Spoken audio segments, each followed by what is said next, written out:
Good morning, class.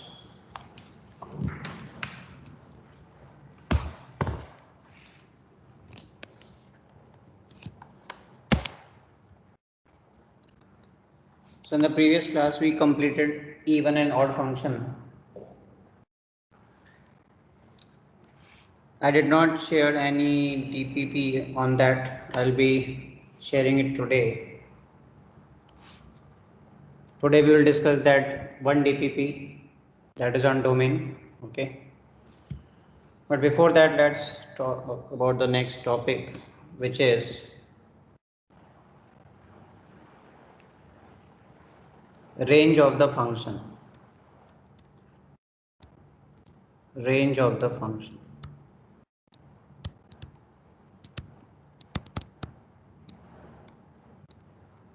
So in the previous classes, we learned about the rules for finding domain.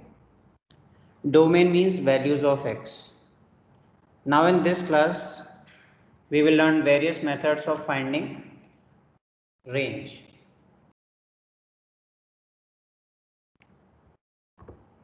You already know that range means values of y, and y is a function of x. So only when you know the values of x, you can find the values of y. Okay. So first thing, to find range of the function y equals fx, we must know the domain of the function.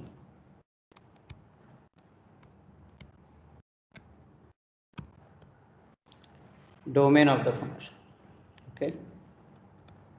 So that means you should know what are the values of x. First thing, okay, domain, find x. Now after that, there are certain rules, there are certain ways in which we can find the range of the function. Okay.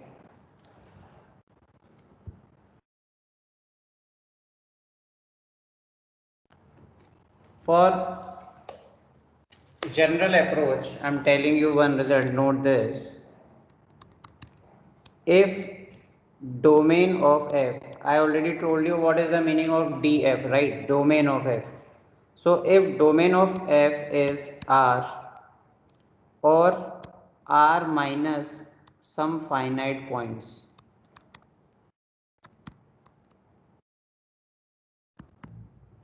then in such cases, or sometimes or an infinite interval,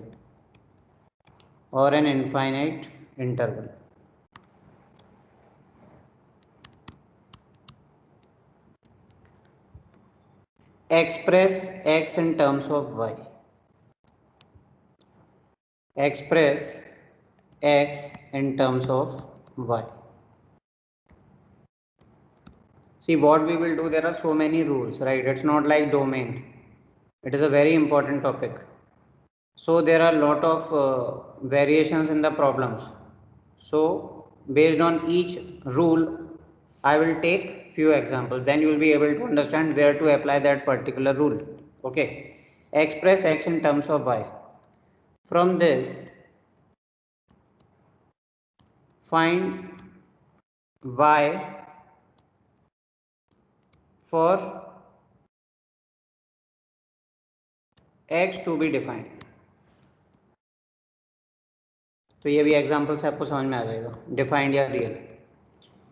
तो क्या कह रहे हैं ये बोल रहे हैं कि सबसे पहले जैसे आपने मान लीजिए डोमेन निकाल लिया, अगर डोमेन फंक्शन का आर आ जाता है या आर में से कुछ वैल्यूज हट रही हैं, जैसे होता है ना आर माइनस 1,2 करली ब्रैकेट याद आ रहा होगा, डोमेन में निकाला था, या फिर मान लो कोई इनफाइनाइट इंटरवल आ रहा है फंक्शन का डोमेन, तो ऐसी सिचुएशन में आप x को y के टर्म में लिखें, क्योंकि आपको क्या दे रखा होता है, आपको दे रखा होता है y in terms of x, because y is fx.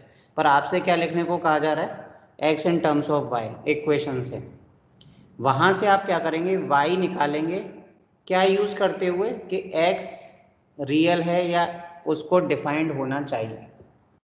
Now obviously we need an example based on this what they are trying to say, what is the meaning of this whole sentence, right? तो पहला सवाल आप देखिए जो उस पर based होगा, इस कॉन्सेप्ट पे बेस्ड, फाइंड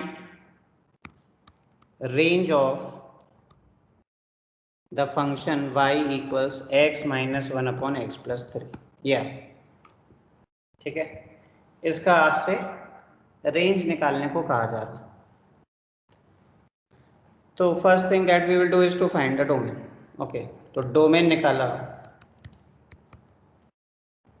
डोमेन के लिए जो रूल होता है आप देख रहे हैं कि इसमें दो फंक्शंस का डिवीजन है, एक तो x माइनस 1 है और एक x प्लस 3 है।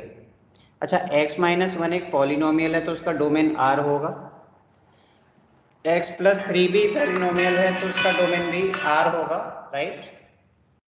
दोनों का डोमेन R होगा, और इसीलिए उनका इंटरसेक्शन भी R होगा। D1 इंटरसेक्शन D2 वाली बात याद आ रही होगी। लेकिन x प्लस 3 0 नहीं होना चाहिए, ये भी तो था रूल। इसके अकॉर्डिंग x माइनस 3 नहीं होना चाहिए। This means x can be all real number except minus 3। तो ये हमारा देखिए जो इन्होंने बोला था कि अगर डोमेन ऑफ f हो r minus some finite points, ठीक है, फाइनाइट नंबर ऑफ पॉइंट्स, तो एक ही डोमेन में से वैल्यू निकल रही है -3। इसका मतलब हम इसमें ये वाला जो रूल है या तरीका है अप्लाई कर सकते हैं, और वो कह रहा है कि express x in terms of y। So now what we will do, we will cross multiply ये जो देख रहा है आपको डिनोमिनेटर में, and this is xy plus 3y equals x minus 1, और ये हो जाएगा xy minus x minus 3y minus 1।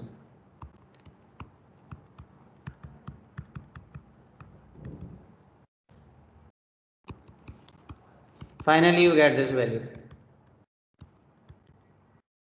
ठीक है, x की ये वैल्यू आ गई। यही तो कह रहे हैं आपसे, आपको क्या दे रखा है y is equal to F X, और आपसे कहा क्या जा रहा है कि express x in terms of y।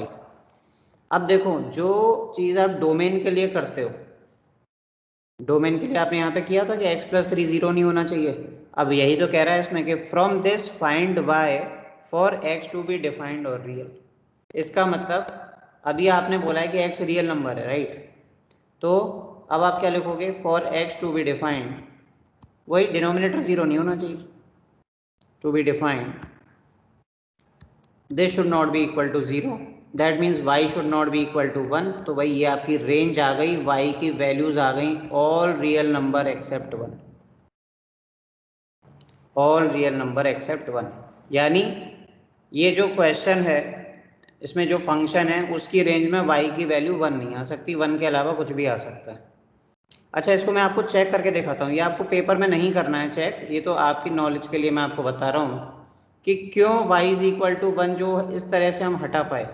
अगर आप इस क्वेश्चन में यहाँ पर रख के देखें y को 1, ठीक है, और y बराबर 1 रख के x निकालना चाहें तो आपको एक मीनिंगलेस रिजल्ट यहाँ पे दिखाई देगा, 3 इज इक्वल टू -1। तो ऐसा क्यों हो रहा है? 3 इज इक्वल टू -1 का मतलब क्या है? Not possible. तो वो तो नॉट पॉसिबल आना ही था क्योंकि क्वेश्चन में जो हम सॉल्विंग कर रहे हैं उससे हमें दिख ही रहा है कि y की वैल्यू 1 नहीं होनी चाहिए।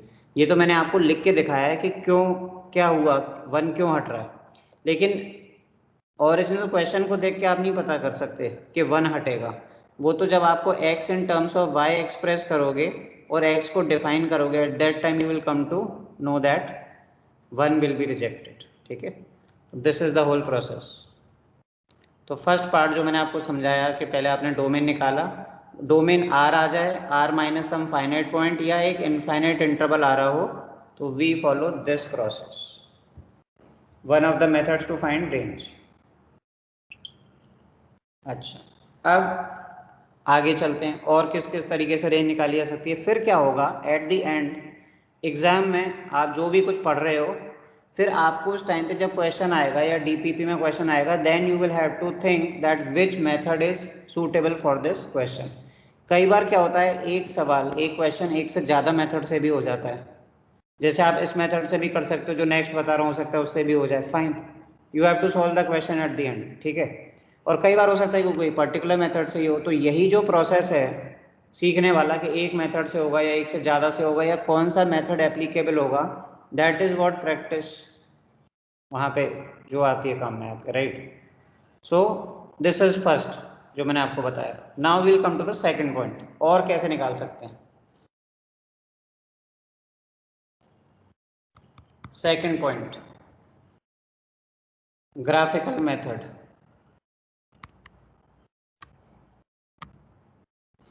तो देखिए इसमें कोई थ्योरी तो है नहीं है सच।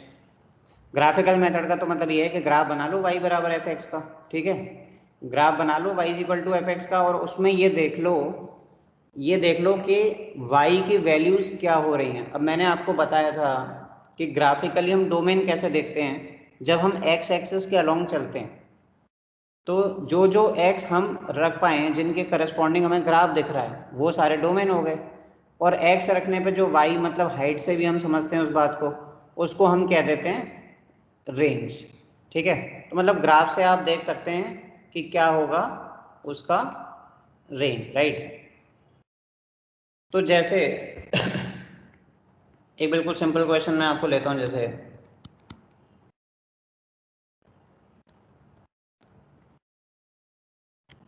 फाइंड रेंज ऑफ, वन ही रहने देते हैं इसमें, मैं आपको दो सवाल करवाऊंगा अलग अलग, इसमें थोड़ा सा आपको आइडिया लगेगा। Find range of y equal, ऐसे लिखो, चलो ऐसे लिख लो, y equals f x equals x square where f is the function from r to r। अब मुझे कोई बताओ यहाँ पर कि जो f is a function from r to r दे रखा है, इसमें पहले वाले r का मतलब क्या है, what is the meaning of this here. It's the domain. Yes, देखो पहले वाला डोमेन है और दूसरा वाला को डोमेन है। मेरी बात सुनो, अगर मैं आपको ये जो रेड से मैंने अंडरलाइन किया, अगर मैंने आपको ये जो रेड से अंडरलाइन किया है, सपोज मैं आपको ये नहीं देता हूँ, fine, then you will have to find the domain. फिर आप देख रहे हो कि y बराबर एक्स स्क्वायर है, पॉलिनोमियल होता है तो इसका डोमेन r होता है, लेकिन यहाँ पे इन्होंने दिया है आपको लिखकर। अब मैं आपको कुछ ही देर में दूसरा क्वेश्चन करवाऊंगा सेम, बस यहाँ पे ये f r to r change होगा और फिर बताऊंगा कि अब क्या मतलब हुआ। तो अभी तो इसकी बात कर लेते हैं। अच्छा, इसका आसानी से जो है आंसर आ जाएगा, because f is r to r, r का मतलब डोमेन r है, मतलब कंप्लीट x एक्सिस पे सारे x के लिए ग्राफ प्रेजेंट होगा। और ये तो बड़ा सिंपल सा ग्राफ है, अभी तक याद नहीं हुआ है तो याद कर लो कि तो पैराबोला बनता है, राइट। ये मैंने ग्राफ बना दिया, I am repeating all x we can put here because domain is r।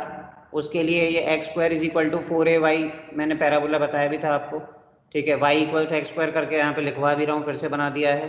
कुछ ग्राफ बार बार रिपीट होंगे, y is equal to x square, y is equal to x cube, तो ये मैंने आपको ग्राफ बनाया, ठीक है। वैसे मैंने आपको क्वाड्रेटिक में भी सिखा दिया था कि y equals a x square plus b x plus c के ग्राफ कैसे बनाते हैं, तो there are so many ways you can remember. अच्छा, अब जब मैंने ये ग्राफ बना दिया है तो क्या मुझे आप में से कोई इस ग्राफ को देखकर, और जो मैंने रेंज का कॉन्सेप्ट ग्राफ में समझाया है, can you tell me the range of this function.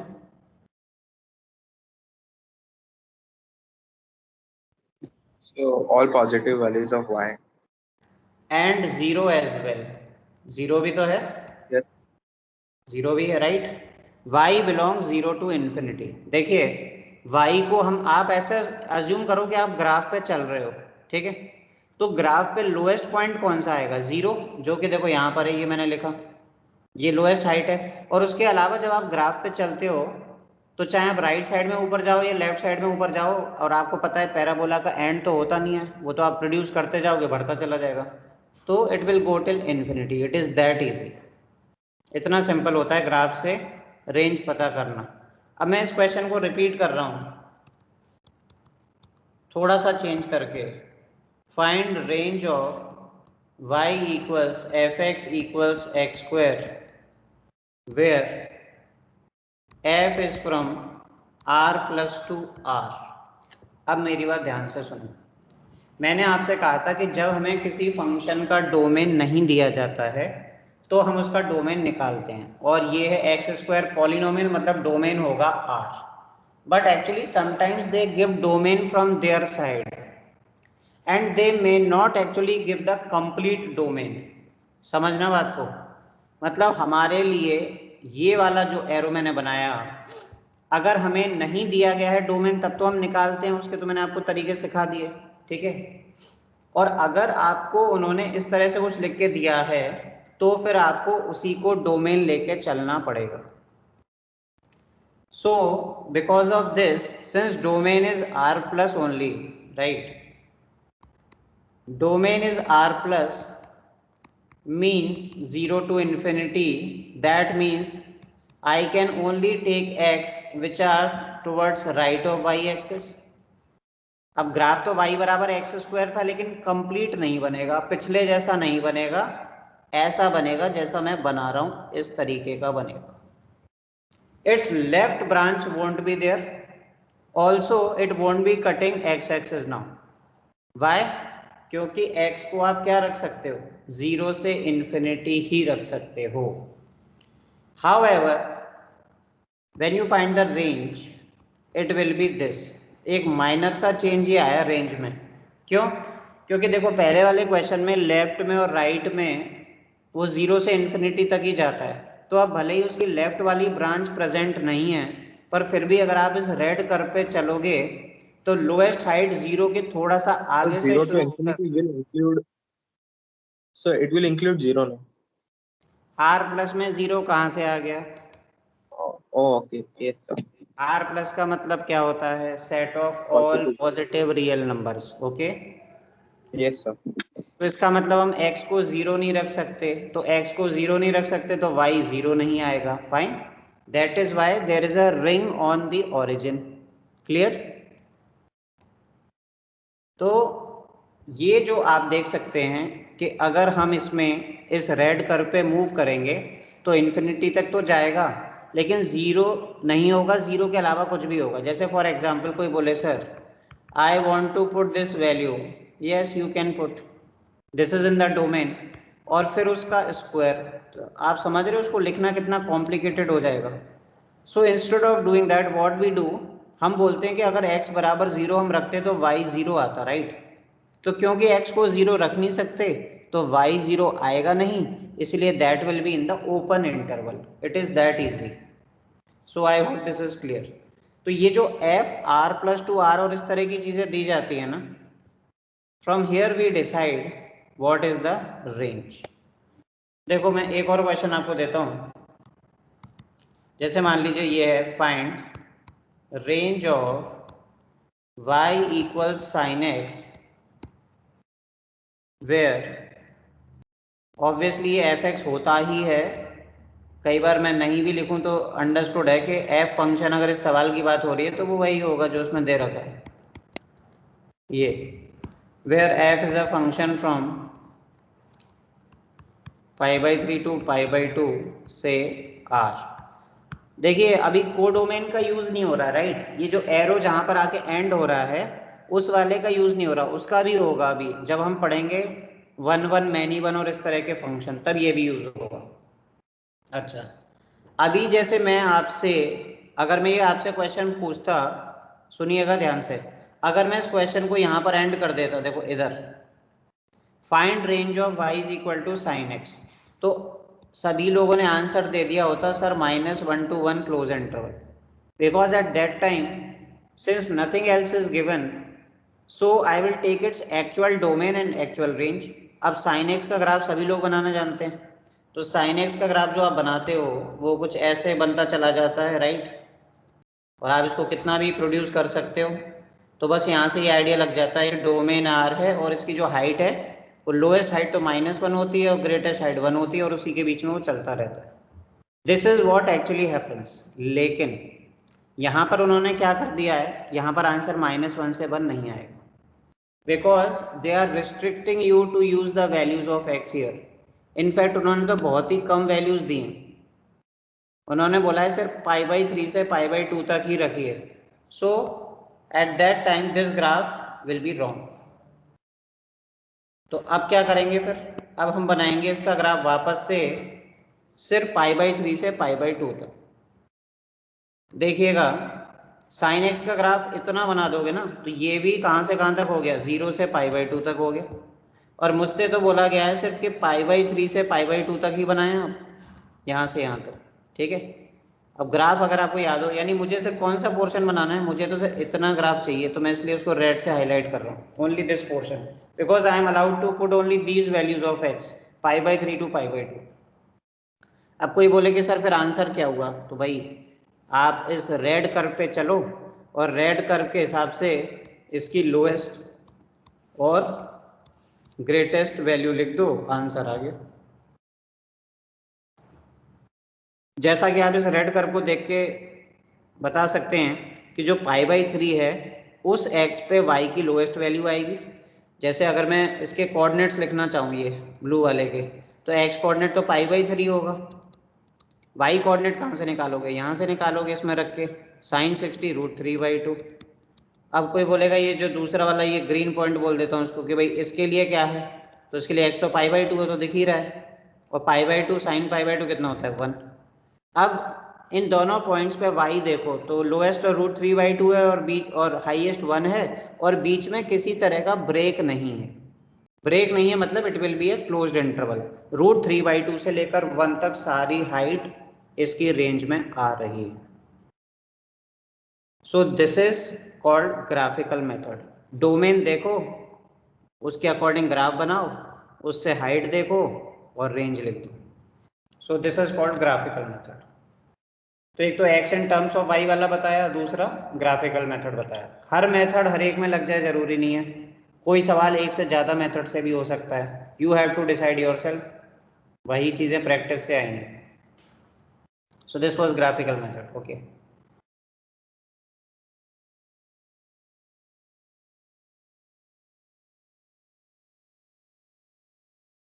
अच्छा, इसके अलावा आता है एक और जो तरीका इसमें यूज होता है, दैट इज थर्ड वन, जहाँ पर हमने जो वो पढ़ा था टाइप्स ऑफ फंक्शंस, मतलब कौन कौन से फंक्शन हमने पढ़ने हैं, उसकी जो रेंजेस होती हैं उनका यूज हो जाता है, use of range of standard functions. Standard function वही जो आपको पढ़ाए मैंने, मतलब modulus, signum, greatest integer, fractional part, trigonometric, logarithmic, वो सारी बातें। तो कई बार कोई क्वेश्चंस ऐसे होते हैं जिनमें वहाँ पे वो प्रेजेंट होते हैं फंक्शन, तो उनकी हेल्प से हम पूरे फंक्शन की रेंज निकाल सकते हैं, ये मतलब हुआ इसका। तो जैसे फॉर एग्जांपल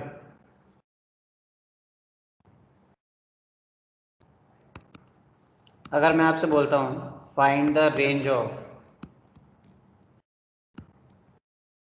y इक्वल्स, पहले बिल्कुल सिंपल से स्टार्ट करवा रहा हूँ, 3 + 4 sin x, मान लो ये कह दिया, okay.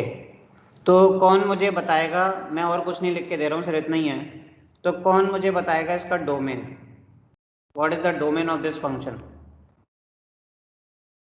So the set of all real numbers.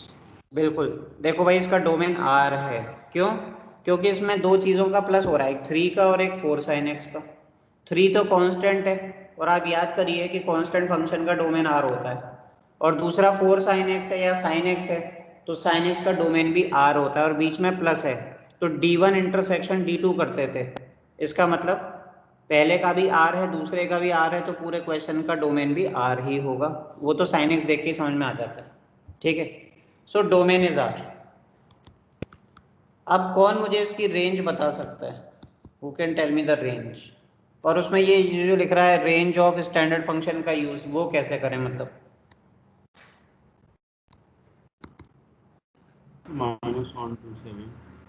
-1 to 7 is absolutely correct. सुनिए ध्यान से, क्योंकि डोमेन R है और हम जानते हैं, तो यहाँ पर ये बात यूज हो गई ना, use of range of standard function. ये आपको पता है कि sin x की वैल्यू जब डोमेन R है तो -1 से 1 तक होती है, ठीक है। यहाँ से हम शुरुआत करेंगे और यही इस हेडिंग का मतलब है। Now we will multiply everything by 4 because we are trying to create y। तो y में 4 sin x आ रहा है, 4 से मल्टीप्लाई करोगे तो साइन चेंज नहीं होगा, you are multiplying everything by a positive number. अब सभी में 3 ऐड कर दीजिए, because I am trying to create y, तो 3 ऐड कर रहे हो सभी में तो फिर से साइन चेंज नहीं होगा। पहला नंबर -1 बन जाएगा, 3 + 4 sin x को तो y कहा गया है, और ये 7, and that is what is range. So what is the answer? y belongs -1 close to 7 close. This is your answer. Okay, ये हुआ।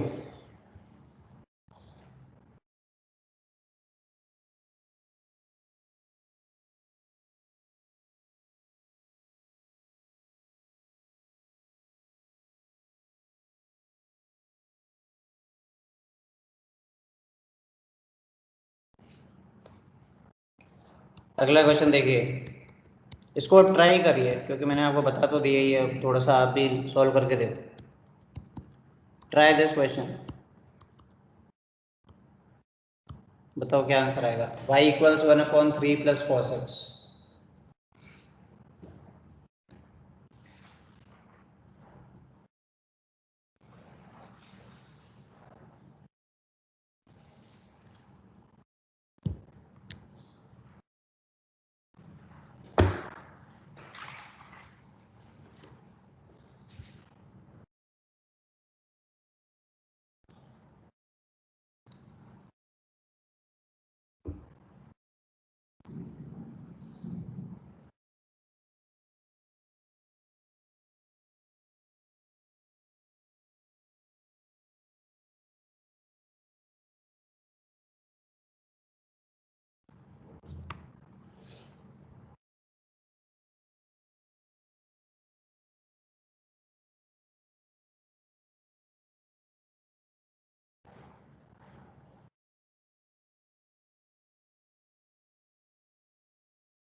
So 1/4 to 1/2.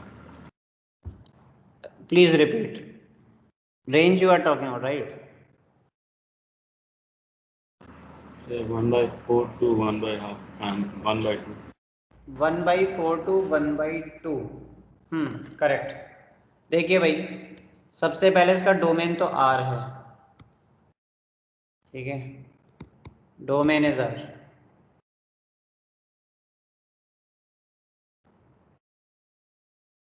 डोमेन R क्यों है? क्योंकि cos x का डोमेन तो R होता है।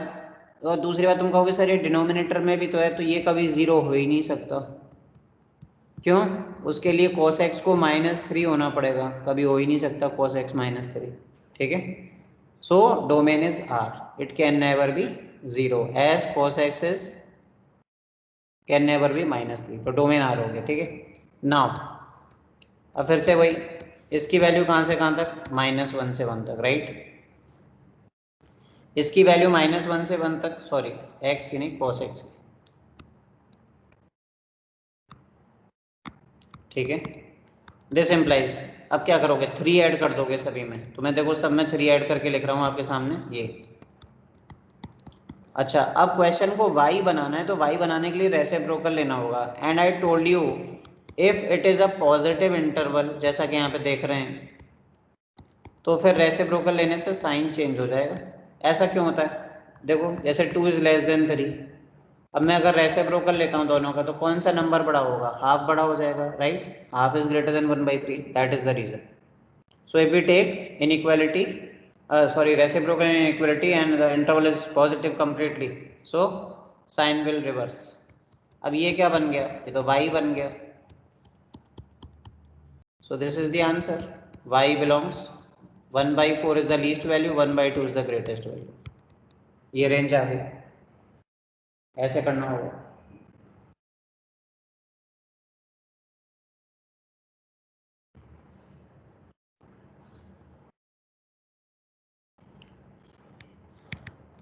चलो देखें इस क्वेश्चन को कौन करके दिखाता है। Find range of function y equals f(x) equals 3x plus mod x by x।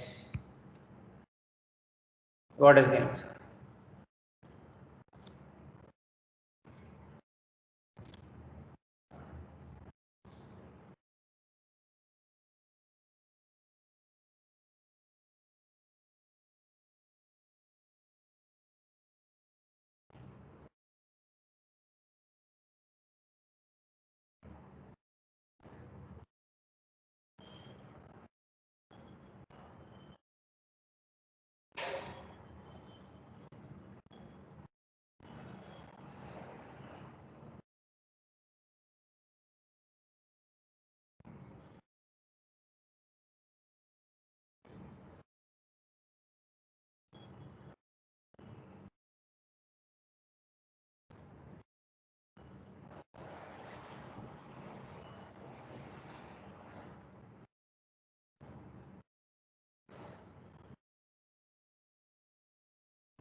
So is it minus 2 to 4?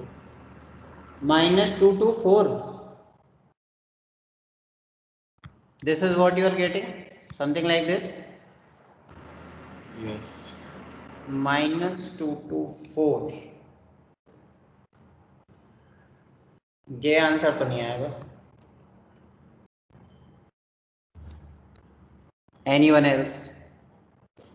पहले ये बता दो इसका डोमेन क्या है.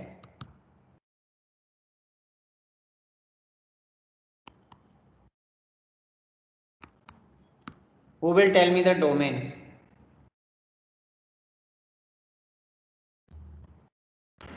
So minus x to x. Domain, I'm saying domain.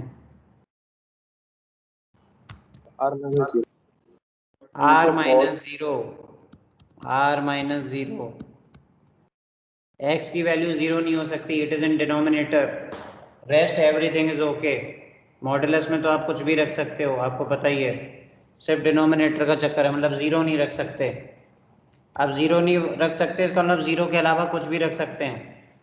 तो इसका मतलब अब मॉडुलस है तो मॉडुलस की वजह से वो मुझे पीस वाइज डिफाइंड वाली बात याद आ रही है. ये देखो इधर, ये ऐसे करके लिखते थे कि नहीं, कि x greater than equal to 0 तो ये, लेस देन 0 तो ये, ऐसे करके ये ब्रांच काम में आएगी. तो अपर ब्रांच होती है जब x पॉजिटिव या 0 हो, और लोअर ब्रांच तब होती है जब x नेगेटिव हो. तो अब इसमें इक्वल टू 0 तो हटा चुके हैं, डोमेन में है ही नहीं है सवाल में, क्योंकि x डिनोमिनेटर में भी है. तो फिर एक ही बात बचती है ऊपर वाली ब्रांच से कि जब x पॉजिटिव होगा. अच्छा, जब x पॉजिटिव होगा तब फिर आप इस बात को यूज़ करोगे कि मॉड x होता है, और ऐसा है तो y क्या हो जाएगा फिर. Therefore y is equal to, ये देखिए y की वैल्यू सिर्फ 4 आएगी, नथिंग एल्स. 4 के अलावा कुछ नहीं आएगी. इसका मतलब क्या हुआ? इसका मतलब हुआ कि जब भी कोई पॉजिटिव x आप रखोगे इस फंक्शन में, यहाँ पे इसमें x की जगह 1 2 3 4 कुछ भी रखते रहो, y की वैल्यू हमेशा 4 आएगी. ये मतलब हुआ. और केस 2 जो कि दूसरी ब्रांच है इसकी, क्योंकि आपसे ये कहा गया है ना कि x is r minus 0, so it can be positive और इट कैन बी नेगेटिव. तो पॉजिटिव वाले के लिए तो मॉड x की तरह ओपन होता है, और नेगेटिव वाले के लिए मॉड x कैसे ओपन होता है, -x की तरह. अब ये मैं पहले भी बहुत बार बता चुका हूँ कि -x का मतलब नेगेटिव नहीं हुआ. -x यहाँ पर पॉजिटिव ही होगा. Why? Because x itself is negative. ये कम से कम 10 बार बता दिया होगा. Sometimes still people are confuse, sir how can modulus be negative. तो थोड़ा दिमाग लगाओ जरा, उसके आगे क्या लिखा हुआ है उससे भी फर्क पड़ता है ना. खाली है तो ना माइनस लगा दिया किसी के आगे तो नेगेटिव हो जाएगा. Therefore y equals 3x. अब मॉड x को -x लिख रहे हैं यहाँ पर, और ये तो this is 2x upon x, तो वैल्यू इज 2. और इसकी वजह से आपका जो आंसर है दैट इज 2,4. सिर्फ इतना. पहली बात तो कोई क्लोज इंटरवल ओपन इंटरवल नहीं है, because range is only finite set. Range में सिर्फ 2 एलिमेंट आएंगे, 2 आएगा और 4 आएगा, क्योंकि जब सारे पॉजिटिव x हैं तब तो हाइट 4 है, या रेंज मतलब y 4 है, और जब नेगेटिव रख रहे हैं तो y हमेशा 2 आ रहा है. दैट्स इट, खत्म.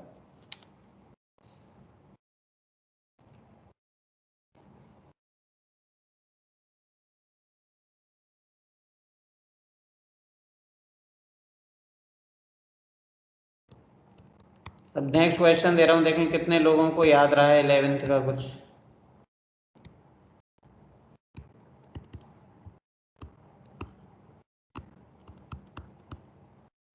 This is the question.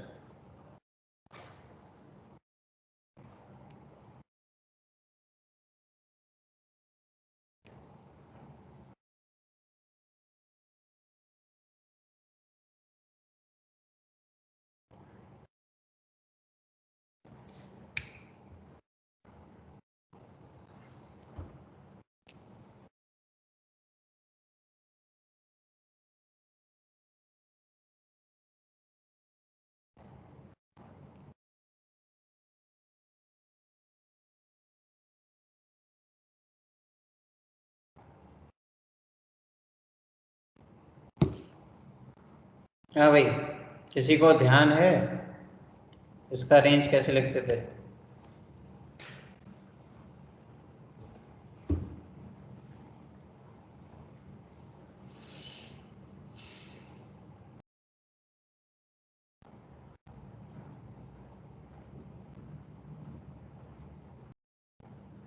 Anyone?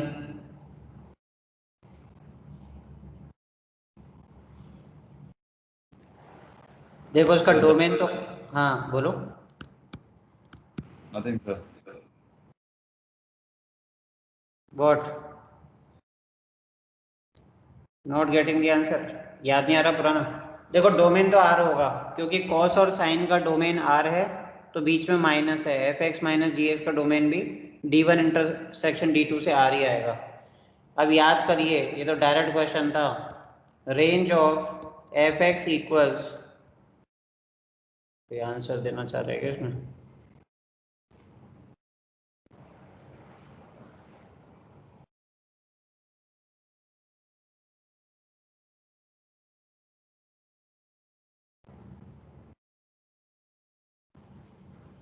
Range of f x equals a cos x plus b sin x where x belongs to r is, ये तो डायरेक्ट फॉर्मूला है।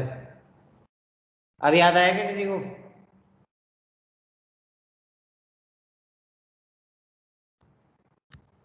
ये होता था ना भाई, minus under root a square plus b square से root a square plus b square. I told you to revise trigonometry. Therefore range of, यानी सर ए और बी, मैंने इसमें ये बोला था, कैसे याद रखने को कहा था आपसे, कि जो एंगल कॉस का है वही एंगल साइन का होना चाहिए। जैसे कॉस में एक्स है तो साइन में भी एक्स है, ठीक है? बिल्कुल ऐसी ही अपीयरेंस होनी चाहिए। A cos x plus b sine x, a और बी क्या होते हैं? कॉन्स्टेंट्स। और डोमेन होना चाहिए आर, क्योंकि अब आपको पता चल गया ना कि डोमेन कई बार ये लोग रिस्ट्रिक्ट भी कर देते हैं अपनी तरफ से देके। तो डोमेन तो आर ही है, क्योंकि कुछ कहा ही नहीं गया है। तो हमने जैसे निकालते हैं डोमेन, उससे निकाला तो आर आया। तो बस ए और बी की वैल्यू चाहिए इस फॉर्मूले में, और वहां से आपका आंसर -525 आ जाएगा। क्यों? क्योंकि ए की जगह है 3 और बी की जगह है -4। A 3 b So, -4। but हम्म। so how did you get that formula? 11th class में जाके पढ़िए जरा। अब 11th का थोड़ा रिपीट करेंगे यहाँ पर, करेक्ट? ऐसे करते करते तो हम कभी सिलेबस ही नहीं खत्म कर पाएंगे। You go in 11th and check the notes. अगर तब भी नहीं आए तो अलग से पूछ लेना। Here it is not possible कि वी गो टू ट्रिग्नोमेट्री और वहाँ एक्सप्लेन करें। Otherwise I tell you that you can compare with this result, right? And you can find minus under root a square plus b square to root a square plus b square. A is 3, b is -4।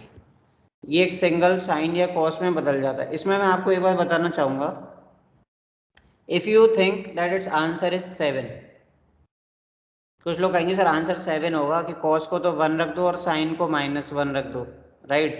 लेकिन जब cos x 1 होगा तब sine x की value -1 नहीं होगी। Who can explain this? कौन बताएगा कि अगर cos x 1 है तो sin x -1 क्यों नहीं हो सकता? What is the reason?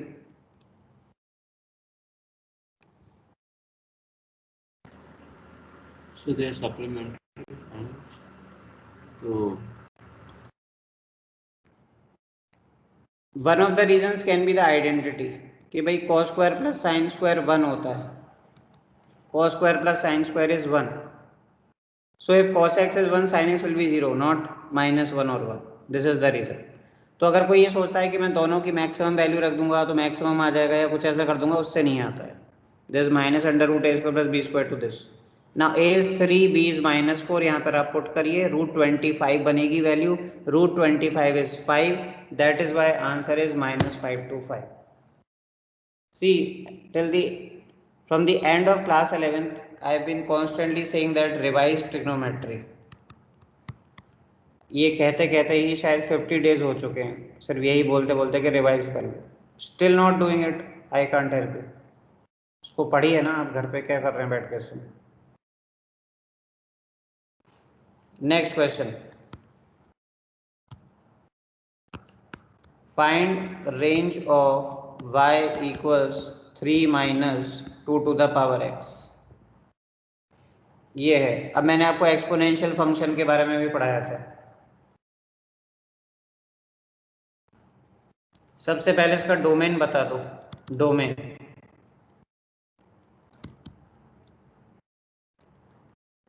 इस फंक्शन का डोमेन क्या होगा?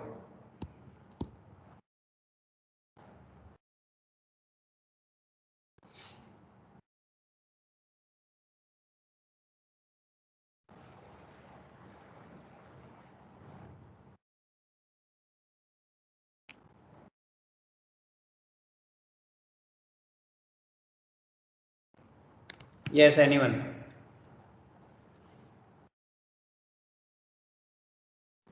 So R.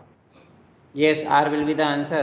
सुनिए अब, देखिए मैंने आपको बताया था y equals a to the power x, a positive, a not equal to 1, ये मैं आपको बता चुका हूँ। मैंने बोला था इसका डोमेन R होता है, मैंने इसकी रेंज भी बताई थी आपको, राइट। अच्छा, अब 3 कांस्टेंट है तो कांस्टेंट का डोमेन R होता है, ये सब लिखवाया हुआ है आपको कॉपी में, नोट्स में मिलेगा ना। कांस्टेंट का डोमेन R, एक्सपोनेंशियल का डोमेन R, बीच में माइनस है यानी एफ एक्स माइनस जी एक्स, तो एफ एक्स माइनस जी एक्स, एफ एक्स का डोमेन D1, जी एक्स का डोमेन D2, बीच में माइनस, मैंने क्या बताया था, domain will be D1 intersection D2। तो दोनों का डोमेन R है तो फंक्शन का डोमेन भी R होगा। देखिए मैं कॉन्स्टेंटली डोमेन की बात कर रहा हूँ, आंख बंद करके रेंज नहीं निकालना है, ठीक है। पहले आपको ये जानना चाहिए कि x क्या रख सकते हैं, then only you can get y, ठीक है। अब कौन मुझे बता सकता है कि 2 की पावर x यानी ये जो एक्सपोनेंशियल फंक्शन है इसकी रेंज क्या होती थी? What is the range?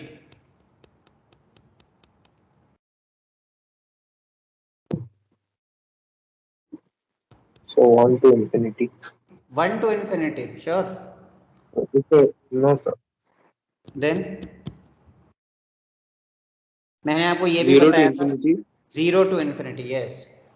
ये जो 2 टू द पावर x है ना, ये ऐसा मैंने आपको ये तक बताया था कि इसमें जो a है अगर 0 to 1 होगा तब ग्राफ ऐसे आता है, ठीक है। और अगर बेस 1 से बड़ा होगा, मतलब a 1 से बड़ा होगा तो ग्राफ ऐसे आता है। तो ये 2 की पावर x इस जैसा दिखेगा, लेकिन कोई फ़र्क नहीं पड़ता चाहे ये ग्राफ हो या ये वाला ग्राफ हो। आप देख सकते हैं कि अगर आप इस कर्व पे चलेंगे तो हाइट 0 से इन्फिनिटी जाएगी, हाइट कभी 0 नहीं होगी। क्यों? ये ग्राफ कभी एक्स एक्सिस को कट नहीं करता है, पैरेलल होता चला जाता है लेकिन कट नहीं करता है। So in both the cases this is 0 to infinity.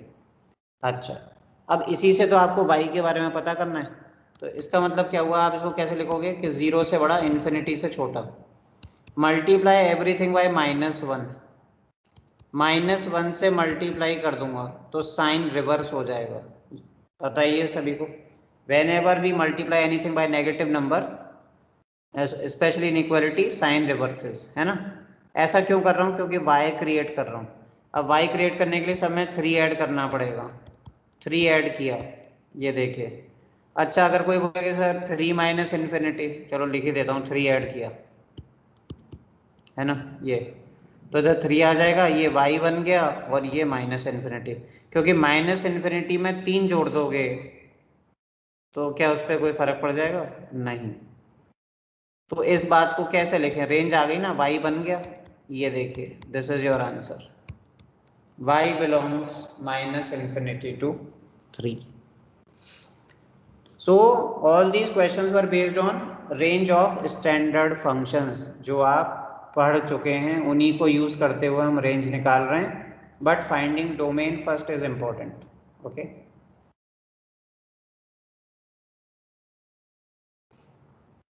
So this was I think third. अब देखिए जो फोर्थ वाला है इसको मैं आपको सवालों को यहाँ पे नहीं करवाऊंगा ना, मैं अभी आपको ऐसे कोई क्वेश्चन डीपीपी या टेस्ट में दूंगा, क्योंकि ये थोड़ा डिफरेंशिएशन पर बेस्ड चीज़ है, use of maxima minima. So there will be a chapter called application of derivatives, तो उस टाइम पे हम फिर से कुछ फंक्शंस की रेंज निकालेंगे, ठीक है। हम कुछ फंक्शंस की रेंज निकालेंगे फिर से जिसमें डिफरेंशिएशन का यूज़ होगा। तो अभी तो मैंने मैथ्स में आपको डिफरेंशिएशन ढंग से पढ़ाया भी नहीं है, 11th में बेसिक सा बताया था स्कूल के लिए। तो हम पहले डिफरेंशिएशन पढ़ेंगे, फिर एप्लीकेशन ऑफ डेरिवेटिव आएगा, उसमें एक टॉपिक होता है मैक्सिमा मिनिमा, और वहाँ से हम फिर से कुछ फंक्शंस की रेंज निकालेंगे, बट नॉट राइट नाउ, ठीक है। इसमें एक और तरीका होता है जहाँ पर हम कभी रेंज की बात कर लेते हैं, और वो होता है ये AM GM HM पढ़ा था आपको याद होगा तो, है ना। M G M H M पढ़ा था, हालांकि ये सिर्फ पॉजिटिव नंबर्स में वैलिड होता है। सीक्वेंस एंड सीरीज आपने टॉपिक पढ़ा था, उसमें हम लोग पॉजिटिव नंबर्स के बारे में, जहाँ पॉजिटिव नंबर होते थे वहाँ पर मैक्सिमम वैल्यू मिनिमम वैल्यू, शायद आपको याद आ रहा हो, क्योंकि मैंने आपको ये बताया था कि एक रिजल्ट होता था ऐसे ही है। अब मैं उसको भी डिटेल में तो एक्सप्लेन नहीं करूँगा आपको कि सर ये क्या होता था, मैं ध्यान नहीं आ रहा, तो पढ़िएगा जाके आज। इस पर भी अगर आप मतलब मैं आपसे कह रहा हूँ, यहाँ मैं क्वेश्चन नहीं कराऊंगा आपको, ठीक है। यहाँ पर आपको अपने सीक्वेंस सीरीज में जब एम जी एम वाले पेजेस हैं, सीक्वेंस सीरीज वाले जो पेजेस हैं, जो भी आपने नोट्स बनाए थे या जो कुछ भी है आपके पास, उसमें आप A M G M H M वाले टॉपिक्स देखना। उसमें मैंने एक क्लास में आपको ये सिर्फ यही करवाया था, तो वहाँ से भी आप थोड़ा सा क्वेश्चन, बाकी डीपीपी वगैरह में आते रहेंगे बीच बीच में, लेकिन रेफर वहाँ से करना है। तो अभी तो थ्योरी नहीं होगी माइंड में, तो you go and revise the theory, वहाँ पे उसके एग्जाम्पल देखना और फिर वहाँ से उसको अप्लाई करना डीपीपी वगैरह में। So these are generally the ways by the help of which we find the range of the function. अब बाकी तो क्या, जैसे जैसे आप क्वेश्चन करते जाएंगे वैसे वैसे आपको आइडिया लगता जाएगा। ऐसा नहीं है कि आज ये 5 मेथड देखते ही आपको सब कुछ आ जाएगा, not like that, will take some time.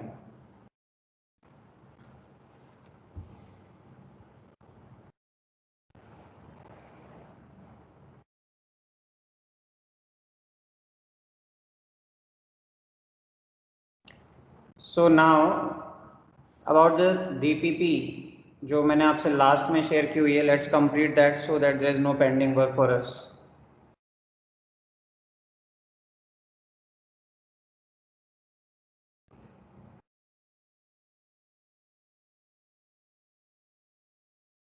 It's DPP number 7।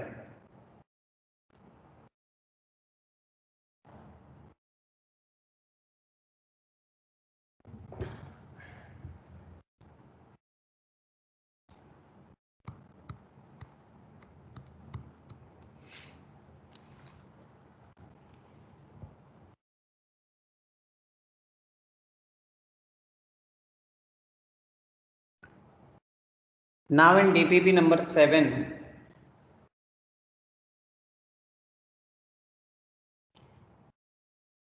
who will tell me answer of question number 5, because this is the simplest question of this entire DPP. ये फंक्शन है log 2 बेस x और इसमें सारे question में domain ही निकालना है। कौन बताएगा मुझे इसका domain? So from 1 to infinity. Wrong answer. Anyone else?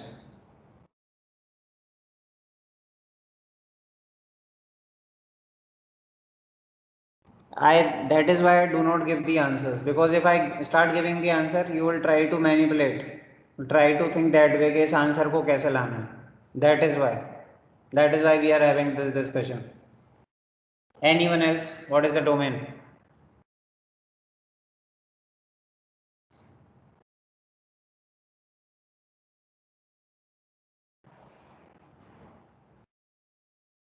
Shreya, निकाला है question number 5? Sir 0 to infinity without 1. Very good. देखो भाई, ये तो क्या है, लॉग का डिफाइनिंग है। मैंने बोला था कि log x बेस a में क्या क्या बातें होती हैं, to be defined. x positive, a positive, a not equal to 1, ये बातें ध्यान रखनी होती हैं। log जिसका ले रहे हैं वो पॉजिटिव होना चाहिए, जिस बेस पे ले रहे हैं पॉजिटिव होना चाहिए और 1 नहीं होना चाहिए। तो log हम किसका ले रहे हैं? 2 का, यानी ये कंडीशन तो ऑलरेडी सेटिस्फाइड है, तो ये वाली कंडीशन लगानी थी ना। तो क्या लिखोगे आप कि x positive and x not equal to 1। अब इस बात को आप और कैसे बोल सकते हो कि सारे नंबर 0 से लेकर इन्फिनिटी तक 1 के अलावा, ऐसे। इसको ऐसे भी बोल सकते हैं, देखो एक तरीका ये हो गया जो ऊपर लिख रहा है, एक ये हो गया, एक और बताऊं, ऐसे बोल सकते हो 0 to 1, 1 to इन्फिनिटी। क्यों 1 इंक्लूड नहीं हो रहा है? तीनों का एक ही मतलब है, यू कैन नॉट टेक 1। तीनों आंसर सही हैं, एक ही आंसर है, बस लिखने का तरीका अलग अलग है। ये इतना सा करना था अपने को। Then question number 3, log base 2, log base 3, log base 4 पे x. Anyone solved this? So 4 to infinity. 4 to infinity. Check करेंगे आंसर. Anyone else? और किसी ने कोई और आंसर निकाला हो?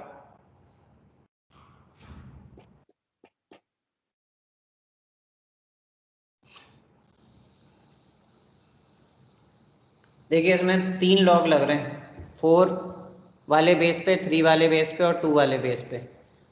तो हर एक लॉग डिफाइंड होना चाहिए. देखो बेस की तो कोई प्रॉब्लम नहीं है, तीनों में बेस 2, 3 और 4 है, यानी काम तो कम ही है करने के लिए, लेकिन लॉग हैं 3 और हर एक लॉग डिफाइंड होना चाहिए. तो आपको लिखना चाहिए log x base 4 should be greater than 0. सबसे पहले तो आपको लिखना पड़ेगा कि x पॉजिटिव. सबसे पहले तो भाई x पॉजिटिव, क्योंकि x किसी लॉग के आगे है. फिर ये जो log x बेस 4 है ये भी तो किसी log के आगे है. And log on base 3 of log of x base 4 ये भी किसी log के आगे है जिसका बेस 2 है, तो ये भी पॉजिटिव होना चाहिए. All 3 of them must be positive. अब यहाँ से आपको x की वैल्यू निकालनी है, so obviously intersection will be used. तो पहले वाला तो है x ग्रेटर देन 0. दूसरा वाला मैंने आपको बताया था, ये डोमेन में जब हम लॉग वाले क्वेश्चन कर रहे थे, आई told you that if the base is greater than 1 तो इनइक्वालिटी का साइन चेंज नहीं होगा जब इस बेस को राइट साइड में ले जाओगे. This we discussed. तो 4 की बार 0 मतलब x ग्रेटर देन 1. अब इस पे आ जाओ.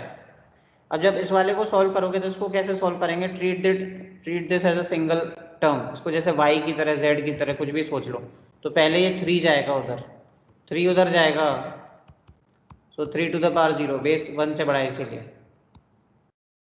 तो ये हो गया log x base 4 greater than 1. Next step में 4 को उधर ले जाएंगे, ठीक है, वो भी 1 से बड़ा है. अब ये आंसर है हमारे पास जो मैंने सर्कल किए हुए हैं. So finally this answer is correct, 4 to infinity. बढ़िया आंसर निकाला. तो यहाँ पर वैल्यूज हैं 0, 1 और 4. क्योंकि देखो x पॉजिटिव, सेकंड वाला बोलता है x greater than 1 and third one is x greater than 4. We have to take the intersection. Intersection आप देखोगे तो तीनों ब्लैक लाइंस जिस जोन में प्रेजेंट हैं that is 4 to infinity only. So this will be the final answer.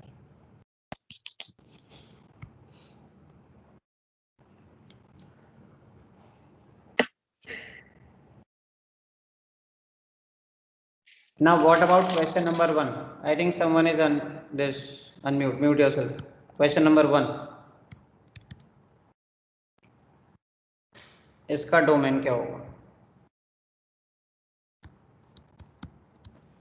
3/4 minus x square plus log base 10 x cube minus x. So -1 to 0 and 1 to infinity. -1 to 0 union 1 to infinity. This is the answer. So -2 curly bracket. Union -2 or except -2? Yeah, just -2 curly bracket. Except -2, it's something like this. No, just Repeat your answer. Repeat once again. x belongs to -1 to 0 union 1 to infinity minus curly bracket 2. Okay. ये और ये interval जो है ये सही है जो मैंने लिखे हुए interval? Sir, wait a minute, let him complete. ये आंसर ठीक, ये इंटरवल सही है? इंटरवल में you want any change? Okay, anyways, या someone else some giving some other answer? sir, 2 to infinity union 1, 2. कुछ ऐसा ये जो लिख रहा है? No, sir, the open the bracket. curved bracket. तो फिर ये बोलो कि 1 से 2 यूनियन 2 टू इन्फिनिटी, ये कहना चाहते हो?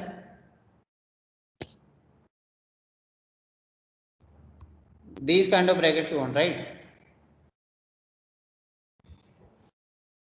अब चेक करते हैं किसका आंसर सही है. Let us check. देखिए इसमें आपको D1 इंटरसेक्शन D2 करके निकालना पड़ेगा, क्योंकि एक तो आपको ये डिनोमिनेटर, तो 4 माइनस एक्स स्क्वायर 0 नहीं होना चाहिए, यानी एक्स स्क्वायर 4 नहीं होना चाहिए, यानी x की वैल्यू 2 और -2 एक्सेप्टेबल नहीं है। ये दोनों वैल्यूज डोमेन में से हटानी होंगी अगर आ रही हैं तो, ठीक है। अब इसकी बात कर लेते हैं। एंड लॉग के आगे पॉजिटिव, बेस तो 10 है, कोई दिक्कत नहीं है। x कॉमन लिया, एक्स स्क्वायर -1, पावर जैसे ही 1 से बड़ी होगी वेबीकर मेथड यूज होता है, मेथड ऑफ इंटरवल। इसके लिए आप लेफ्ट साइड में सारे फैक्टर्स बनाते हैं और हर फैक्टर से जो वैल्यू आएगी x की उसको नंबर लाइन पे प्लॉट करते हैं। तो x + 1 को 0 करने से -1 आएगा, x को 0 करने से 0 आएगा, x - 1 को 0 करने से 1 आएगा। इंक्रीजिंग ऑर्डर में आप नंबर लाइन पे ऐसे लिख देते हैं। फिर राइट मोस्ट में हमेशा प्लस आता है, यही तो रूल है वेबीकर मेथड। फिर माइनस आता है, फिर प्लस आता है, फिर माइनस आता है। अब इंटरवल को जब आप इस क्वेश्चन को देख रहे हैं, इनइक्वालिटी को, तो आपको वो x चाहिए जिसके लिए ये प्रोडक्ट ग्रेटर देन 0 हो जाए। ग्रेटर देन 0 वाले हिस्से को या पोर्शन को आप मार्क कर लेते हैं, करेक्ट। तो पॉजिटिव आ रहा है दो पार्ट्स में, एक तो -1 से 0 में और 1 से इन्फिनिटी में, ठीक है। तो ये ऊपर वाला आंसर बिल्कुल करेक्ट है, क्योंकि देखिए ऊपर वाले आंसर के अकॉर्डिंग -1 से 0 बिल्कुल ठीक है, 1 to इन्फिनिटी बिल्कुल ठीक है, और -2 क्यों किया है, क्योंकि इसको भी तो ध्यान दो। क्योंकि देखो तुम्हारा ये जो आंसर है -1 से 0 यूनियन 1 to इन्फिनिटी, इसमें इन दोनों में से कौन सी वैल्यू आ रही है, 2 आ रही है। -2 आ रही है क्या, वैसे ही नहीं आ रही। तो -2 तो इस वाले इनइक्वालिटी में जो वेबी कर्व से किया है उसमें ऑटोमेटिकली नहीं आ रहा, तो वो तो रिजेक्ट हो ही गया। लेकिन इसमें 2 आ रहा था और हम लेते हैं इंटरसेक्शन, मतलब कॉमन जो दोनों में प्रेजेंट हो, इसीलिए 2 भी रिजेक्ट हो जाएगा। अब सेकंड वाले आंसर में क्या प्रॉब्लम है, सेकंड वाले आंसर में -1 से 0 वाला पार्ट मिसिंग है, राइट। -1 से 0 वाला पार्ट मिसिंग है, that is why it is incomplete answer, ठीक है।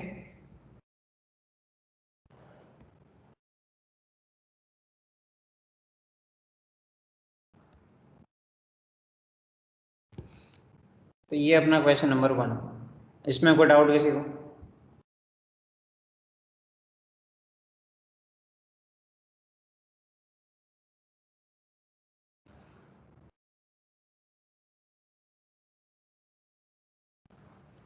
Question number 6, function is y लिख लो, f(x) लिख लो।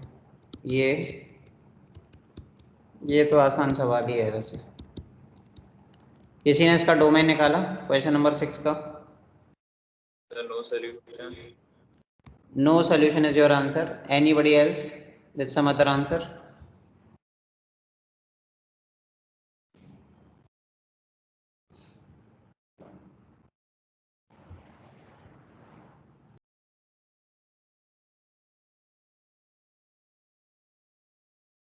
देखिए इसमें करना क्या है, ये दोनों वैल्यूज रूट के अंदर प्रेजेंट है, दो फंक्शंस का प्लस है, दो फंक्शंस का प्लस है, तो दोनों को पहले दोनों का डोमेन निकालोगे और उनका इंटरसेक्शन लोगे। ये देखो जैसे मैं लिख रहा हूँ। अब ये जो वैल्यू है अंडर रूट के अंदर पॉजिटिव होनी चाहिए या 0 हो सकती है, तो वही डोमेन का रूल मैंने आपको बताया था। और एंड मतलब इंटरसेक्शन बीच में प्लस है, तो D1 इंटरसेक्शन D2, ठीक है। ये तो वेबीकर मेथड से ही होते हैं सवाल, चाहे डिवाइड में हो तो भी वही होता है कि जितने भी लीनियर फैक्टर हैं उनको नंबर लाइन पे प्लॉट करके उनकी जो x की वैल्यूज़ हैं राइट साइड से प्लस माइनस प्लस दे दो। अब क्योंकि पहले वाले पार्ट में प्लस चाहिए तो ये रहा आंसर। लेकिन इम्पॉर्टेंट बात जो है वो ये है कि -2 पे तो ओपन आएगा और 2 पे क्लोज आएगा। इसको कौन एक्सप्लेन करेगा, why there is open on -2 but close on 2? So denominator cannot be correct, denominator can not be 0, तो x इक्वल टू -2 पे डिनोमिनेटर 0 हो जाएगा, विच इज नॉट पॉसिबल। तो उसको ओपन, और 2 पे क्लोज क्यों आ रहा है?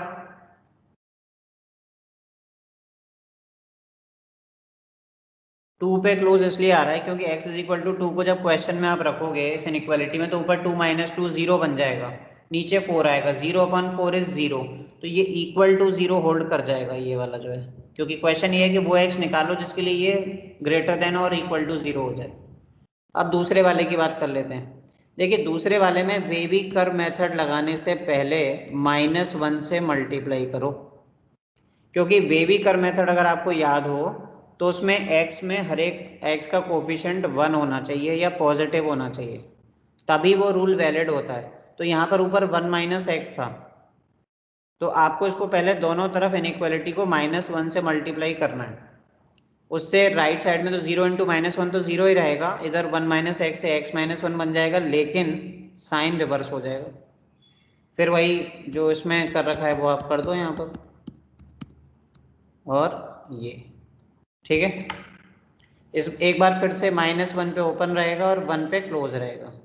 अब आपको इन दोनों का इंटरसेक्शन लेना है, ये जो दो अलग अलग बनाए हुए हैं, तो सही बात है नो सॉल्यूशन ही होगा, क्योंकि आप जब इन चारों को नंबर लाइन पे प्लॉट करोगे, चारों को किसको, उसमें -2 और 2 है, इसमें -1 और 1 है। अब इन दोनों को एक ही पे बनाने के लिए पहले इनको इंक्रीजिंग ऑर्डर में लिखोगे और फिर इनके आंसर्स को ऐसे अलग अलग हाइट से रिप्रेजेंट करना। ये तो है पहली वाली इनइक्वालिटी का आंसर, और ये मैं दूसरे कलर से और दूसरी हाइट से शो कर रहा हूँ दूसरा आंसर। और डोमेन कहता है इंटरसेक्शन, तो खुद ही बताओ कहाँ है इंटरसेक्शन, कोई इंटरसेक्शन नहीं है। So what is the answer, x belongs to 5 is the answer।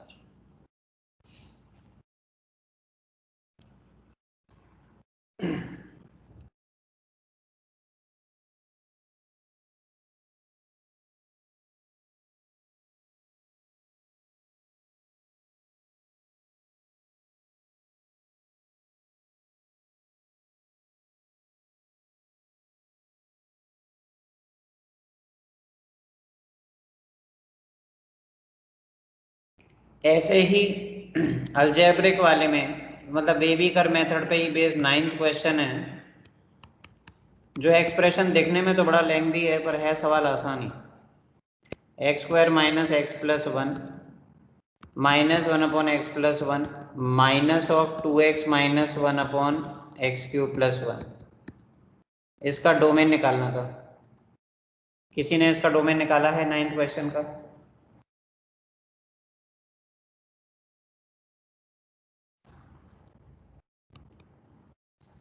Because see this whole thing is inside square root, so this whole thing must be greater than equal to 0। यही तो rule है कि root के अंदर positive या 0 ऐसा। And from here you have to solve baby कर this inequality. तो भाई सबसे पहली बात तो आप ये देखो कि जो x³ + 1 होता है ना, अब मैंने आपको लास्ट टाइम में आइडेंटिटीज भी याद कराया करता था इफ यू रिमेंबर, तो ये a³ + b³, इसका मतलब ये है, इसका मतलब ये है कि इसको ऐसे लिख लो, ये 2/x² - x + 1 है, ये -1/x + 1 है, ये -2x - 1 इसके फैक्टर बनाए तो ये है। तो आपको इसलिए मैं बोल रहा हूँ फैक्टर बनाने को कि ये आपका काम आसान कर देगा एलसीएम लेने में, because now the LCM will be x² - x + 1 × x + 1। तो पहले वाले 2 का मल्टीप्लाई x + 1 से होगा, ये सेकंड वाले टर्म का मल्टीप्लाई x² - x + 1 से होगा, थर्ड का मल्टीप्लाई किसी से नहीं होगा, ये आ गया। अब इसको ऊपर सॉल्व करेंगे तो देखिए ऊपर सॉल्व करने में ये जो 2x है, चलो लिख देते हैं 2x + 2 - x² + x - 1 -2x + 1।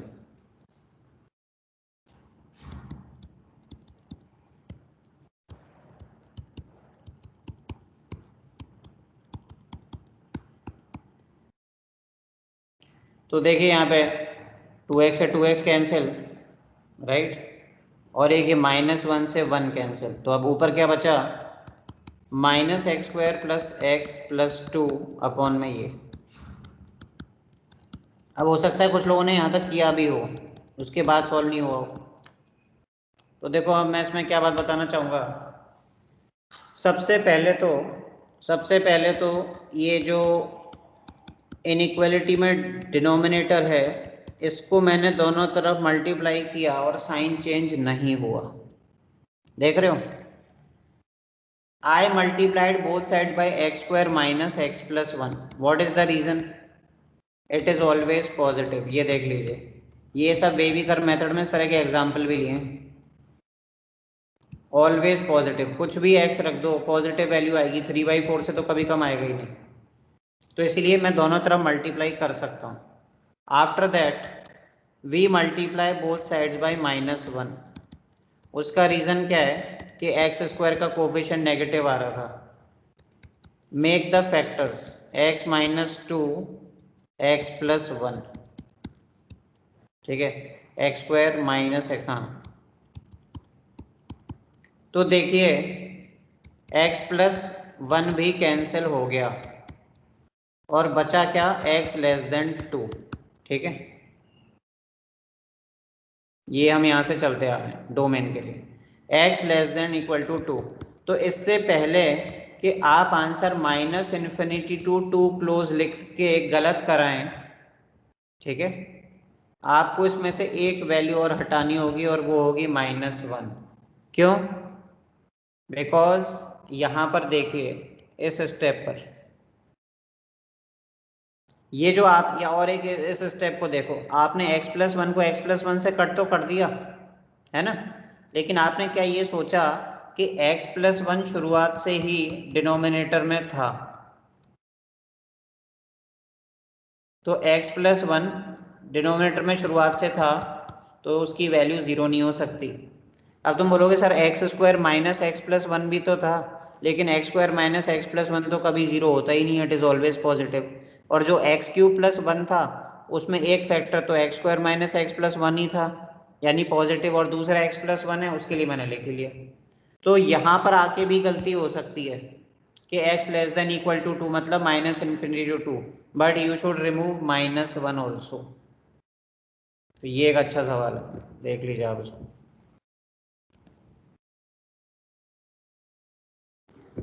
If you revise the DPPs only, that will also help you understand the chapter very well. सिर्फ DPP मतलब थ्योरी पढ़िए नोट से या जो भी आप जैसे भी आप कर रहे हैं, and you go on repeating the DPPs, that will help you a lot. आपको 80% चैप्टर क्लियर हो जाएगा, रिमेनिंग 20% मार्जिन हमेशा रहता है, you have to practice constantly. 100% achieve करने में तो आप जानते हो how much hard work it will take. ऐसा नहीं ना बैठ के बस एक बार पढ़ लिया और पूरा 100% आ गया, नॉट गोइंग टू हैपन। फिर 80 से 100 पहुंचने का स्ट्रगल होता है सबसे बड़ा, 80% तक तो बहुत लोग समझ जाते हैं।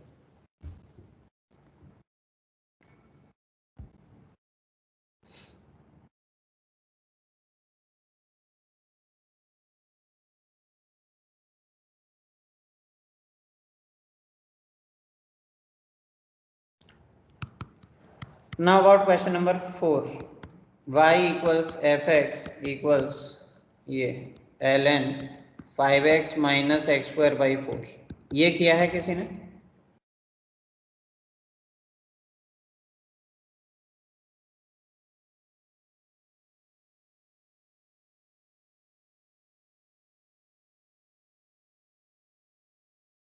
Anyone solve this question?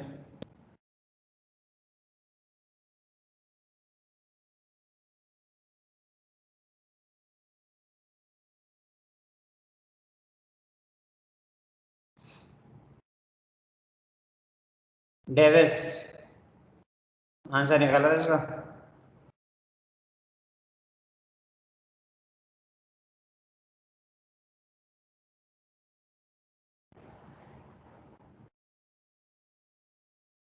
Nigel, have you solved this one? Sir, 0 to 5. 0 to 5. This one, this kind of interval? Yes, sir. चलो चेक करते हैं। देखिए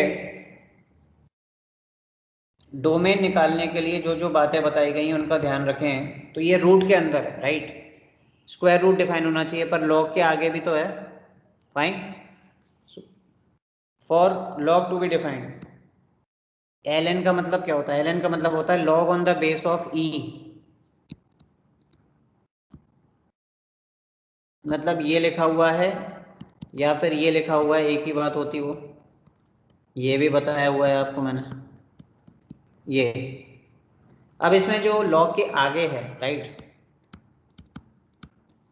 वो डिफाइन होने का मतलब positive, correct. And square root to be defined, root to be defined है ना, ऐसे लिख देता हूँ। तो वो रूट के अंदर जो कुछ भी है कंप्लीट, यानी ये जो log बेस ही है जिसको हम ln बोलते हैं, ये ग्रेटर देन इक्वल टू 0 होना चाहिए, राइट। बस इन दोनों को सॉल्व कर लेंगे। तो यहाँ से 5x minus x square greater than 0, क्योंकि 4 पॉजिटिव है तो मल्टीप्लाई करोगे साइन चेंज नहीं होगा। Then you multiply both sides by -1, sign reverses, sign reverse होगा, क्योंकि हमेशा हम x के टर्म्स, x के कोफिशिएंट्स को पॉजिटिव बनाते हैं, इसलिए मैं -1 से मल्टीप्लाई करता हूँ। और पावर 2 है मतलब बेबी कर मेथड, तो 0 5। तो तुमने आंसर ये दिया है 0 to 5 जो ये आ रहा है, बट शायद सेकंड वाला जो है तुमने यूज़ नहीं की कंडीशन। इसको अगर यूज़ करोगे तो इसके अकॉर्डिंग पहले तो e उधर जाएगा और साइन चेंज नहीं होगा। Why? As e is 2.713, Napier constant कहते हैं इसको, याद है? वैल्यू 1 से बड़ी होती है, इररेशनल नंबर होता है, जैसे पाई कांस्टेंट होता है, e एक कांस्टेंट होता है। तो साइन चेंज क्यों नहीं हुआ e को उधर ले जाने पर? Because the base is greater than 1। तो ये यहाँ पर e की बार 0 1 हो गया, फिर 4 को उधर ले जाओगे साइन चेंज नहीं होगा, फिर 4 को इधर लेकर आओगे, 4 को इधर लेके आओगे, ये हो जाएगा। Then you multiply both sides by -1, -1 से मल्टीप्लाई किया, साइन रिवर्स। -1 से क्यों कर रहे हैं आप? जिन लोगों को बेबीकर मेथड कम आता है, वो ये जो बातें सुन रहे हैं, बार बार देख रहे हैं, उनको भी अब चीज़ें थोड़ा सा समझने आनी चाहिए। Then you make the factors, factor बनाना नहीं सिखा रहा हूँ आपको, फैक्टर बनाना आनी चाहिए, 8th क्लास से सीख लेते हैं। x - 1 into x - 4, now you right the numbers, fine. फिर वही प्लस माइनस प्लस, नेगेटिव वाला जोन देखना है, क्योंकि इनइक्वालिटी का मतलब है कि इन दोनों का product less than equal to 0, ये देखिए। And both will be in close interval, because equal to का साइन है और डिनोमिनेटर में नहीं है, दोनों प्रोडक्ट में है ये। अब जैसा कि हम डोमेन में करते हैं, वी फाइंड इंटरसेक्शन, राइट। तो 1 to 4 आंसर आएगा, ना कि 0 से 5, क्योंकि जब आप नंबर लाइन पे प्लॉट करोगे तो पहले वाला इनइक्वालिटी को एक हाइट पे बनाते हैं और दूसरी वाली इनइक्वालिटी को दूसरी हाइट पे बनाते हैं, और फिर ये देखते हैं कि दोनों में कॉमन पोर्शन या इंटरसेक्शन जो कहते हैं वो क्या होगा। So the final answer is x belongs 1 close to 4 close. वैसे भी कभी आपको डोमेन चेक करना हो ना, मतलब अगर आपको आपका आंसर चेक करना है तो आप उसमें से कुछ वैल्यूज रख के क्वेश्चन में देखो कि कहीं पे कुछ अनडिफाइंड वगैरह तो नहीं हो रहा है, उससे भी पता लग जाता है। But that is not a good practice. वो तो आपका जो है ऑप्शन या आंसर मैच करने की बात हो गई। तो डोमेन और रेंज को अगर आप ऑप्शन के भरोसे हो कि ऑप्शन चेक करके डोमेन रेंज चेक कर लोगे, तो that is not a good way.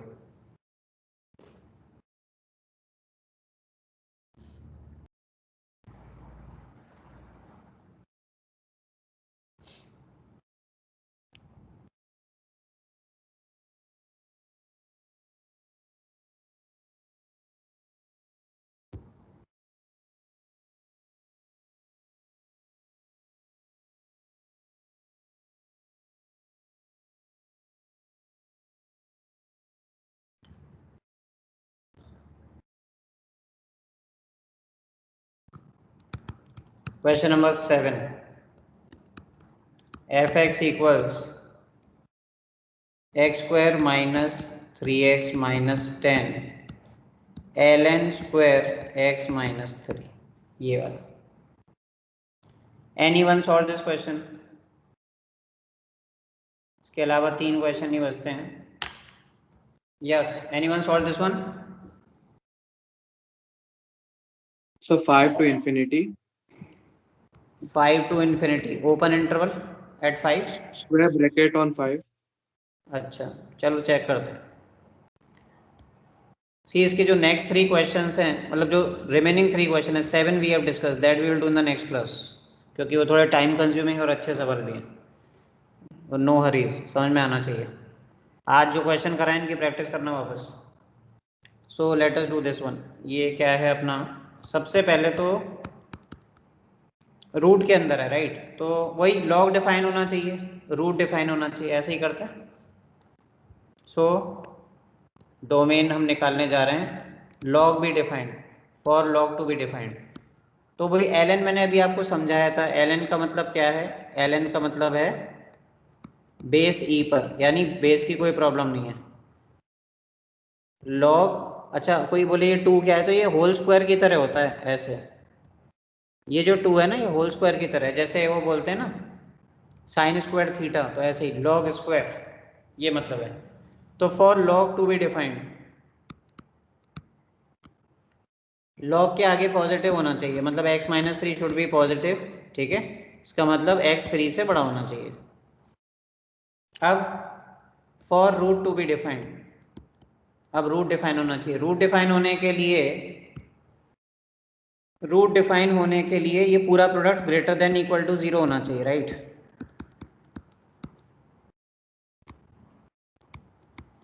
Greater than equal to 0।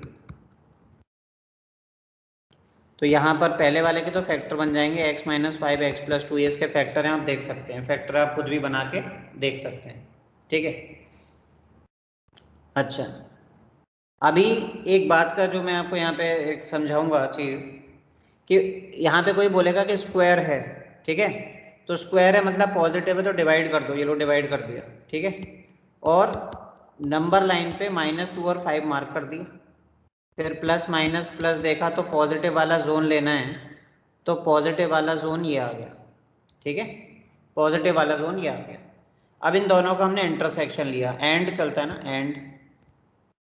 तो देखिए -2 3 5, तो एक आंसर एक हाइट पे बनाते, तो ये वाला आंसर ये, और एक आंसर आपका ये है। तो यहाँ से भाई इन्होंने जो आंसर दिया 5 से इन्फिनिटी, ठीक है, 5 से इन्फिनिटी जो आंसर दिया वो मैच कर रहा है। लेकिन बताओ ऐसी और एक कौन सी चीज़ है जो हम यहाँ पर स्किप कर रहे हैं, who will tell me, what else we are not considering. ये ऐसी कौन सी चीज़ है जो स्किप हो गई, मिस हो गई हमसे पूरे प्रोसेस में।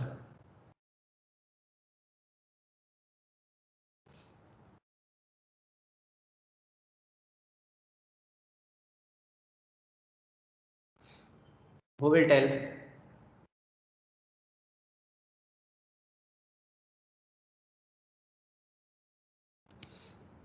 सोचो जरा, क्वेश्चन स्क्रीन पे ही है, तो सी में है जो कुछ भी है।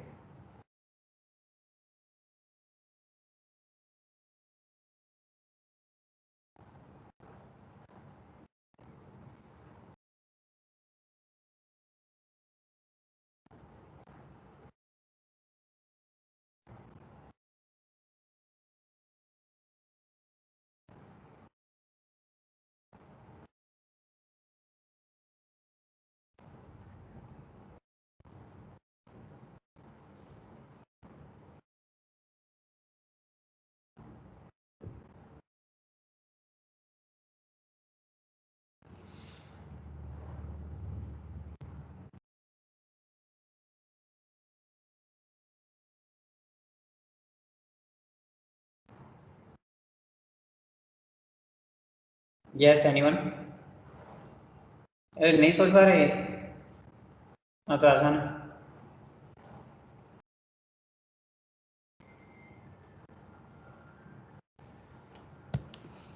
देखिए हमने ये बोला कि ये जो लॉग वाला जो टर्म है ये स्क्वायर है, तो हमेशा पॉजिटिव होगा, तो इसीलिए डिवाइड कर सकते हैं। लेकिन एक केस तो रह ही गया, जब ये 0 होगा, स्क्वायर की वैल्यू 0 भी तो हो सकती है। तो जब ये पॉजिटिव होगा तब तो हमने ऐसे सॉल्व कर लिया, लेकिन इसमें हमने वो वाला x कंसिडर नहीं किया जिसमें वो 0 होगा। जब ये 0 होगा तो फिर इसको क्या सॉल्व करेंगे, देखो रूट ले लोगे, रूट ले लोगे तो ±0 लिख भी लोगे तो कोई मतलब तो है नहीं है, ±0 इज 0 ओनली, राइट। इसके बाद यहाँ से आप x निकालना चाह रहे हो तो x minus 3 is e to the power 0, x minus 3 is 1, x is equal to 4। देखिए ये मिसिंग हो रहा है। और क्या x इज इक्वल टू 4 इस वाली इनइक्वालिटी को प्रॉब्लम करता है? x ग्रेटर देन 3 को नहीं करता है ना? x ग्रेटर देन 3 को ट्रबल नहीं कर रहा है। इसका मतलब ये जो 4 वाला है ये मिसिंग हो रहा था हमसे, तो 4 भी इंक्लूड होगा। तो final answer is, these are very good questions, okay, इनको रिपीट करो। I am saying again and again, 5 to infinity union 4, ये हो रहेगा भाई। This is the final answer, ठीक है। Why? Because being a square a value can be positive और zero also, और यहाँ पर क्योंकि इक्वल टू जीरो है तो इसका मतलब उसके इक्वल टू जीरो होने के चांसेस हैं। अगर यहाँ पर ये इक्वलिटी नहीं होती, सपोज इसमें ये इक्वल टू जीरो का साइन क्वेश्चन में नहीं होता, तो फिर ये वाला केस नहीं आता, तब आपका ये जो आंसर है मतलब उसमें 4 इंक्लूड नहीं होता, मैं ये कहूँगा, ठीक है। So this is the way we do these questions. तो इसमें जो 3 क्वेश्चन और बचते हैं वो एक साइन एक्स वाला है, एक वो बड़ा सा क्वेश्चन है 10th वाला, and one more is there, that we will solve in the next class. I am not going to solve them right now, ठीक है। और आज एक डीबीपी शेयर होगी इवन ऑड फंक्शन वाली, उसको कर लेना, ठीक है। रेंज भी हो सकती है उसमें, let me see how many questions I will give you, because we don't have class now, right, this week we don't have class, so I will share 2 DPPs or maybe 20 questions in a single DPP consisting of even and odd function and range of the functions. उसको करना ताकि Monday को we can discuss the DPP, right? Okay, thank you. Thank you, sir.